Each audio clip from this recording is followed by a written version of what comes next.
إن الحمد لله نحمده ونستعينه ونستغفره ونؤمن به ونتوكل عليه ونعوذ بالله من شرور أنفسنا ومن سيئات أعمالنا من يهده الله فلا مضل له ومن يضلله فلا هادي له وأشهد أن لا إله إلا الله وحده لا شريك له وأشهد أن محمدا عبده ورسوله أرسله بالحق بشيرا ونذيرا أما بعد فإن خير الحديث كتاب الله وخير الهدي هدي محمد صلى الله عليه وسلم وشر الأمور محدثاتها وكل محدثة بدعة وكل بدعة ضلالة وكل ضلالة في النار. أعوذ بالله السميع العليم من الشيطان الرجيم. بسم الله الرحمن الرحيم. يا أيها الذين آمنوا اتقوا الله حق تقاته ولا تموتن إلا وأنتم مسلمون. يا أيها الناس اتقوا ربكم الذي خلقكم من نفس واحدة وخلق منها زوجها وبث منهما رجالا كثيرا ونساء واتقوا الله الذي تساءلون به والأرحام إن الله كان عليكم رقيبا. يا أيها الذين آمنوا اتقوا الله وقولوا قولا سديدا يصلح لكم أعمالكم ويغفر لكم ذنوبكم ومن يطع الله ورسوله فقد فاز فوزا عظيما. وقال الله تبارك وتعالى في القرآن المجيد. بسم الله الرحمن الرحيم. وأقيموا الصلاة وآتوا الزكاة واركعوا مع الراكعين. وقال الله تبارك وتعالى في مقام آخر. إن الصلاة تنهى عن الفحشاء والمنكر. وقال النبي صلى الله عليه وسلم بني الإسلام على 5: شهادة أن لا إله إلا الله وأن محمدا عبده ورسوله وإقام الصلاة وإيتاء الزكاة وحج بيت الله وصوم رمضان. متفق علیہ. برادران اسلام، حاضرین جمعہ، میرے دینی و ملی بھائیوں اور میری پردہ نشین ماں اور بہنیں، سب سے پہلے ہر قسم کی تعریف، توصیف، بزرگی، بڑائی، کبریائی، حمد و ثنا اس وحدہ لا شریک خالق کائنات مالک ارض و سما کے لیے لائق و زیبا ہے، جس نے ہم تمام بنی نوع انسان کو اس دار فانی کے اندر مبعوث فرمایا، اس دنیا کے اندر پیدا کیا، اور ہمیں پیدا کرنے کے بعد یوں ہی بیکار، لاچار، مجبور اور بے بس و بے کس اور بے سہارا نہیں چھوڑ دیا، بلکہ ہماری رشد و ہدایت کی خاطر، ہماری کامیابی و کامرانی کی خاطر انگنت انبیاء علیہ السلام کو اس دنیا کے اندر یکے بعد دیگرے بھیجتے رہے۔ لاکھوں کروڑوں درود و سلام نازل ہوں اللہ کے بھیجے ہوئے تمام نبیوں اور رسولوں پر، خصوصاً ہمارے اور آپ کے آخری نبی آمنہ کے لال، عبداللہ کے لخت جگر، مکہ کے در یتیم، تاجدار مدینہ احمد مجتبی محمد عربی صلی اللہ علیہ وسلم پر۔ برادران اسلام، آج کے اس خطبہ جمعہ کے اندر انشاءاللہ ایک ایسے موضوع کے تعلق سے باتیں ہوں گی کہ جس موضوع کی دین اسلام کے اندر اس قدر اہمیت ہے کہ اگر کوئی شخص دین اسلام کے اندر کبھی بھی کوئی شخص پریشان ہوتا ہے، کوئی بھی شخص مصیبتوں سے دوچار ہوتا ہے، کبھی بھی کسی کو کوئی پریشانیاں لاحق ہوتی ہیں، اور جب وہ پریشانیوں سے، مصیبتوں سے، غموں سے نڈھال ہو کر جب اس عمل کو انجام دیتا ہے تو اسے اس عمل کے انجام دینے کی وجہ سے اس کے غموں کے اندر، اس کے پریشانیوں کے اندر اور اس کی مصیبتوں کے اندر کمی آ جاتی ہے اور اسے سکون ملتا ہے۔ ایک ایسے عمل ہے کہ جسے دین اسلام کا ستون قرار دیا گیا ہے، اور یہی نہیں بلکہ ایک ایسا عمل ہے کہ جسے کرنے سے آنکھوں کو ٹھنڈک ملتی ہے اور دل کو سکون ملتا ہے۔ برادران اسلام، یقیناً وہ عمل نماز ہے کہ جس کے متعلق دین اسلام کے اندر اتنی اہمیت ہے، اس قدر اس عمل کو دین اسلام کے اندر اہم قرار دیا گیا ہے کہ اسے دین اسلام کا ستون قرار دیا گیا ہے، دین اسلام کی بنیاد قرار دی گئی ہے۔ یقیناً میرے بھائیوں، اگر اس عمل کو ہم انجام دیتے ہیں تو یقیناً ہماری ہر پریشانیاں دور ہو جاتی ہیں اور ہمیں سکون ملتا ہے اور ہماری آنکھوں کو ٹھنڈک ملتی ہے۔ میرے بھائیوں، یہ ایک ایسا عمل ہے کہ جتنے بھی اعمال فرض کیے گئے، جتنے بھی اعمال دین اسلام کے اندر فرض کیے گئے ہیں، ان سارے اعمال کو اللہ رب العالمین نے زمین کے اندر فرض کیا،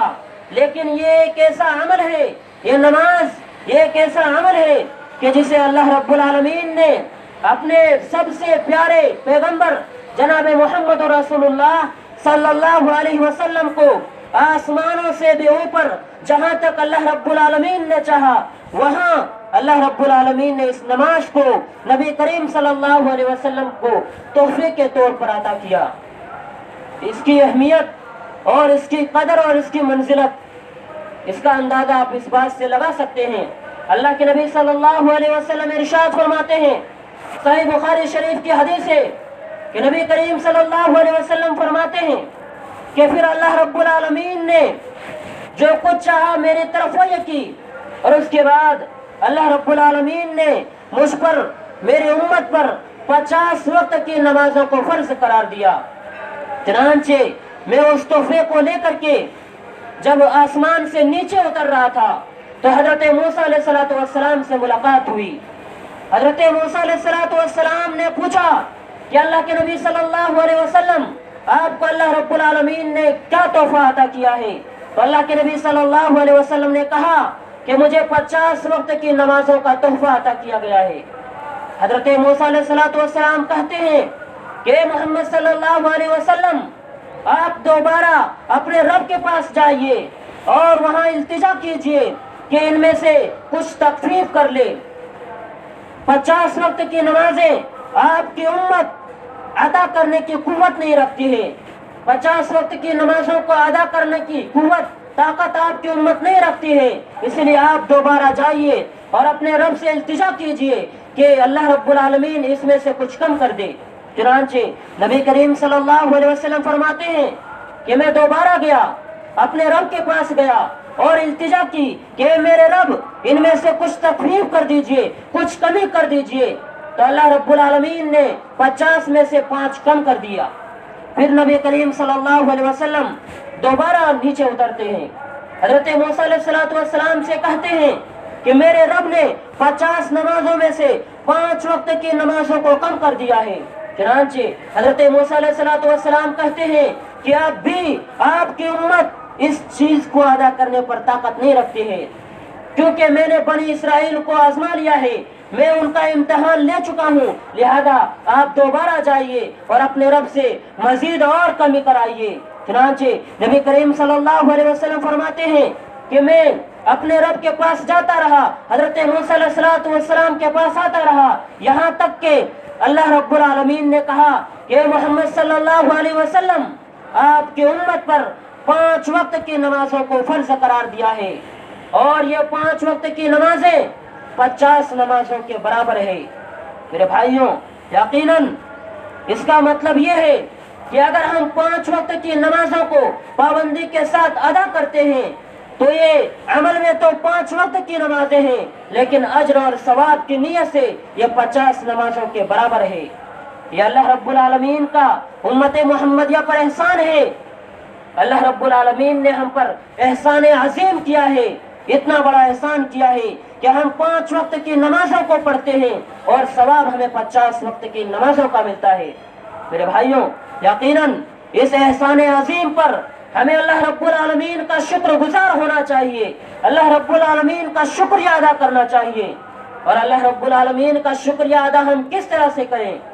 یقیناً اگر ہم 5 وقت کی نمازوں کو پابندی کے ساتھ ادا کرتے ہیں تو یہ اللہ رب العالمین کا شکریہ ادا کرنے کے برابر ہوگا۔ میرے بھائیوں، یہی نہیں بلکہ نماز کی دین اسلام کے اندر اس قدر اہمیت ہے کہ اللہ کے نبی صلی اللہ علیہ وسلم ارشاد فرماتے ہیں، صحابہ اکرام سے پوچھتے ہیں، راوی حدیث حضرت ابو ہریرہ رضی اللہ تعالیٰ عنہ ہیں، وہ بیان فرماتے ہیں کہ رسول اللہ صلی اللہ علیہ وسلم نے پوچھا، صحابہ اکرام سے دریافت کیا کہ میرے صحابیوں، اگر تمہارے دروازے پر نہر جاری ہو، نہر بہ رہی ہو اور تم اس میں دن میں 5 مرتبہ غسل کرو، 5 مرتبہ تم دن کے اندر نہاؤ، تو کیا تمہارے جسم کے اندر کوئی میل اور کچیل باقی رہے گا؟ کیا تمہارے جسم کے اندر کوئی ناپاکی باقی رہے گی؟ تو صحابہ اکرام کہتے ہیں کہ اللہ کے نبی صلی اللہ علیہ وسلم، ہمارے جسم کے اندر ذرا سا بھی میل اور کچیل باقی نہیں رہے گا۔ نبی صلی اللہ علیہ وسلم فرماتے ہیں کہ یہی مثال 5 وقت کی فرض نمازوں کی ہے۔ اگر تم 5 وقت کی فرض نمازوں کو ادا کرتے ہو، پابندی کے ساتھ پڑھتے ہو، تو یقیناً تمہارے جسم سے تمام گناہ جھڑ جاتے ہیں۔ یہی نہیں بلکہ اللہ کے نبی صلی اللہ علیہ وسلم ایک دوسری جگہ جو کہ صحیح بخاری صحیح مسلم شریف کی حدیث ہے، بیان فرماتے ہیں کہ 5 وقت کی فرض نمازیں اسی طرح سے ایک جمعہ سے لے کر آئندہ جمعہ آنے تک، اور اسی طرح سے ایک رمضان سے لے کر کے آئندہ رمضان آنے تک، ان درمیان میں جو صغیرہ گناہ ہوتے ہیں اللہ رب العالمین انہیں معاف فرما دیتا ہے۔ لیکن شرط کیا ہے کہ وہ کبیرہ گناہ کا مرتکب نہ ہو، اس نے کبیرہ گناہ کا ارتکاب نہ کیا ہو، بڑے بڑے گناہوں کا ارتکاب نہ کیا ہو۔ میرے بھائیوں، اس سے زیادہ اس عمل کی اہمیت اور منزلت اور کیا ہو سکتی ہے کہ 5 وقت کی اگر فرض نمازوں کو ہم ادا کرتے ہیں تو گویا کہ ایک نماز سے لے کر کے دوسری نماز تک، اور اسی طرح سے دوسری نماز سے لے کر کے تیسری نماز تک، اور اسی طرح سے تیسری نماز سے لے کر کے چوتھی نماز تک، اور چوتھی نماز سے لے کر کے 5ویں نماز تک، یعنی یہ 5 وقت کی نمازوں کے جو درمیانی اوقات ہیں، ان درمیانی اوقات کے اندر اگر ہم سے کوئی صغیرہ گناہ سرزد ہو جاتے ہیں تو اللہ رب العالمین اس نماز کی بدولت ہمارے ان صغیرہ گناہوں کو معاف فرما دیتا ہے۔ اس سے بڑی اہمیت اور کیا ہو سکتی ہے؟ یہی نہیں میرے بھائیوں، بلکہ نماز کی اس قدر اہمیت احادیث نبویہ کے اندر بیان کیے گئے ہیں کہ نبی کریم صلی اللہ علیہ وسلم ارشاد فرماتے ہیں کہ نماز جو ہے وہ کسی بھی حالت میں معاف نہیں ہے، اور بھی جتنے عبادات ہیں تمام عبادات کے اندر کوئی نہ کوئی عذر ہے، لیکن نماز ایک ایسی عبادت ہے کہ جس کے اندر کسی طرح کا کوئی عذر نہیں، نماز کسی بھی حالت میں معاف نہیں۔ نبی کریم صلی اللہ علیہ وسلم ارشاد فرماتے ہیں کہ اگر کوئی شخص کھڑے ہو کر کے نماز نہیں پڑھ سکتا تو وہ بیٹھ کر کے نماز پڑھے، اگر کوئی شخص بیٹھ کر کے بھی نماز نہیں پڑھ سکتا تو وہ لیٹ کر کے نماز پڑھے، اگر کوئی شخص لیٹ کر بھی نماز نہیں پڑھ سکتا تو وہ اشارے میں نماز پڑھے، لیکن نماز جو ہے وہ کسی بھی حالت میں معاف نہیں ہے۔ آئیے میرے بھائیوں، ہم اس حدیث کی طرف لوٹتے ہیں کہ جس حدیث کے اندر نماز کو دین اسلام کا ستون قرار دیا گیا ہے، دین اسلام کی بنیاد قرار دی گئی ہے۔ نبی کریم صلی اللہ علیہ وسلم ارشاد فرماتے ہیں، بنی الاسلام علی 5 شہادت ان لا الہ الا اللہ وان محمد عبدہ ورسولہ واقام الصلاۃ وایتاء الزکاۃ وحج بیت اللہ وصوم رمضان۔ اس حدیث کے اندر اللہ کے نبی صلی اللہ علیہ وسلم ارشاد فرماتے ہیں کہ اسلام کی بنیاد جو ہے وہ 5 چیزوں پر قرار دی گئی ہے۔ اسلام کا جو ستون ہے، دین اسلام کا جو ستون ہے وہ 5 بنیادی چیزوں پر ٹکا ہوا ہے۔